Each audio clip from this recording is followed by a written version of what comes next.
এই শোনো, আচ্ছা, তোমাকে দেখলাম একবার সিরিয়ালে দাঁড়া সারি তেল নিয়ে যাতে, আবার দেখলাম যে ওতে যায় সারি এই বোতলে তেল ঢালি চাও, ঢালি সারি আবার এখানে এসে তেল নিতে আইসাও।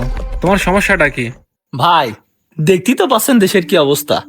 যখন সুযোগ পাচ্ছি এই তেল দিয়ে বোতলে পুরছি, আর মনে করেন যেটুক পারছি নিতে চলে আসছি, আর বাকি তেল বেশি দামে বাইরে বেশি দিচ্ছি। ভাই, আপনার যদি দরকার হয় আপনিও সিরিয়ালে দ্বারা তেল নেন। এই তোমাদের মতো কিছু কিছু বকাটা ছেলেপেলেদের জন্য আজ দেশের এই তেলের সংকট। তোমরা হয়তো বা কিছু টাকার জন্য এই তেল সংগ্রহ করে বাইরে বিক্রি করছো, পরে সাধারণ জনগণের সমস্যা তৈরি হচ্ছে। এটা করাটা মোটেও ঠিক না, ঠিক আছে? আর এগুলোর জন্য তোমরাই দায়ী। আর তেল নিতে হবে না, যাও চলে যাও।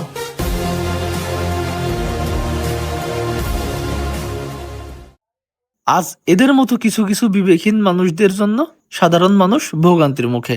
ক্ষমতার জোরে কেউ কেউ অধিক পরিমাণে তেল নিচ্ছে, তাই যাদের প্রয়োজন তারা তেল পাচ্ছে না, এবং দেশে তৈরি হচ্ছে কৃত্রিম সংকট। তাই আসুন সবাই মিলে অতিরিক্ত তেল না তুলে সোনার বাংলাদেশ গড়ি। ও আমার বাংলাদেশ, প্রিয় জন্মভূমি।